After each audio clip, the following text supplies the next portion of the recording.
श्री राम जन्मभूमि तीर्थ क्षेत्र ट्रस्ट के महासचिव रहे चंपत राय, जिनके ऊपर ढेर सारे सवाल उठे, जिनके ऊपर कई आरोप लगे, आरोपियों से करीबी की बात भी सामने आई। उनके इस्तीफा देने के बाद उस ट्रस्ट के बाकी सदस्यों ने क्या कुछ कहा। हुआ ये कि चंपत राय के प्रयासों का आभार जताया गया, उनकी ईमानदारी की सराहना की गई। तो फिर चंपत राय का इस्तीफा स्वीकार क्यों हुआ, ट्रस्ट की बैठक में अंदर क्या कुछ हुआ है वो आपको बताते हैं, लेकिन उससे पहले एक तस्वीर दिखाते हैं। तस्वीर उन तमाम आभूषणों की है जो पिछले कई दिनों से सवालों के घेरे में है।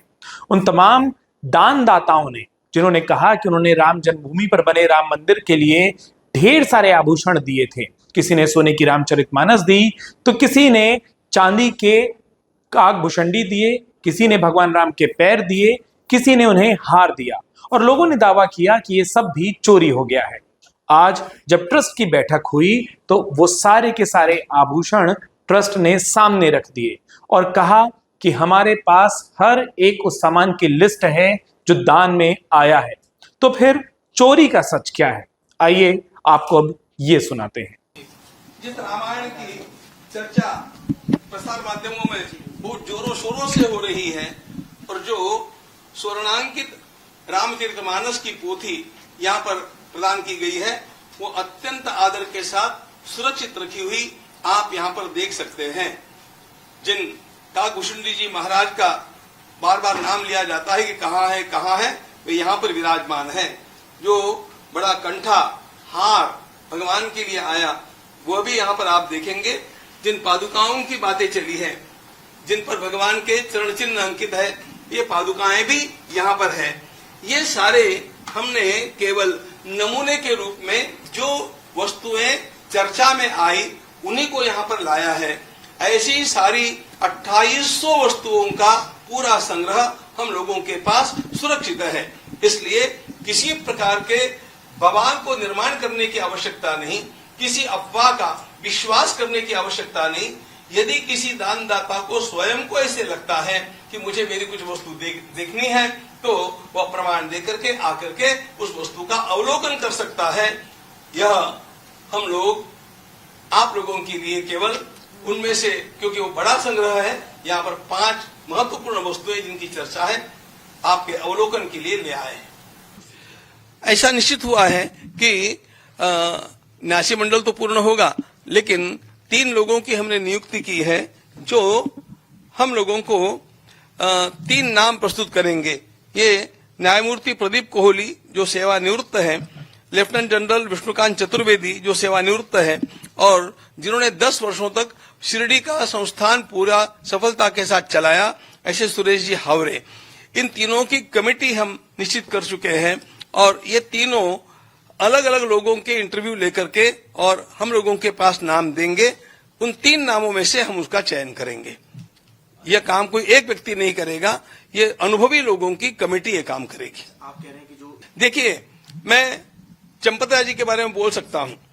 माननीय चंपत राय जी को मैं 32 वर्षों से जानता हूं और उनकी भूल यही है कि उन्होंने अपने समीप के लोगों पर अति विश्वास किया। उनका चरित्र, उनका जीवन, उनका त्याग, उनकी तपस्या, राम जन्मभूमि का आंदोलन कभी कोई नहीं जानता था, तब से यहाँ पर बैठ करके उन्होंने इस काम को गति दी है। इसलिए उनके त्यागपूर्ण जीवन का हम लोग कभी भी अनादर नहीं करते हैं, इस बात को ध्यान में लीजिएगा। हम तो उनके लिए अत्यंत आदर की भावना रखते हैं। बस इतना ही है कि जब अपने साथ का व्यक्ति गलती करता है तो उसकी छाया अपने ऊपर भी आ जाती है। किसी साथी के द्वारा की गई गलती की अवहेलना करने की हम लोगों की भूल हो जाती है। उस प्रकार की भूल उनकी अवश्य हुई है। इतने वर्षों तक वे ऐसे पापियों को अपने साथ कैसे रख सके और किस प्रकार उनकी इन सारी बातों का षड्यंत्र उनके ध्यान में नहीं आया, यह अनाकलनीय है। वे मेरी दृष्टि में निष्कलंक है, वे अपराधी नहीं है, लेकिन असावधानी की भूल उनके द्वारा हुई है। इसके पीछे ये सब जो हो रहा है, इसके पीछे आपको साजिश तो इतने से ध्यान में आनी चाहिए कि जिन लोगों ने कभी राम का नाम नहीं लिया, राम का विश्वास नहीं किया, राम भक्ति जिनके पीढ़ियों में कभी हुई नहीं, ऐसे लोगों को राम भक्ति उभर करके आ गई। कार सेवकों पर गोलियां चलाने वाले अचानक राम भक्त बन गए और जालीदार टोपी पहन करके और केवल इफ्तार पार्टियां के लिए जाने वाले और कभी आकर के राम जी का दर्शन न करने वाले भी राम जी का दर्शन करने के लिए आ गए। इसका सीधा सीधा अर्थ यह है कि ये चोरी का निमित्त बना करके हिंदुत्व के विरोध में माहौल खड़ा करना, यह एक अत्यंत बड़ा जो संगठित समाज हुआ है उसके विरोध में माहौल खड़ा करना और इस देश में एक अराजकता का काम निर्माण करना, इस प्रकार का षड्यंत्र मुझे अवश्य दिखता है। इसमें अनेक लोग अपनी राजकीय रोटियां सेकने के लिए भी आए हैं, अनेक लोग अपने अन्य स्वार्थों के कारण भी आए हैं, ऐसा मुझे आभास होता है। क्योंकि जो कभी यहाँ पर आते हुए दिखाई नहीं दिए, अनुकूल बोलते हुए दिखाई नहीं दिए, उनकी राम भक्ति इतनी उभर करके आ गई, यह केवल आश्चर्य नहीं है, यह षड्यंत्र है।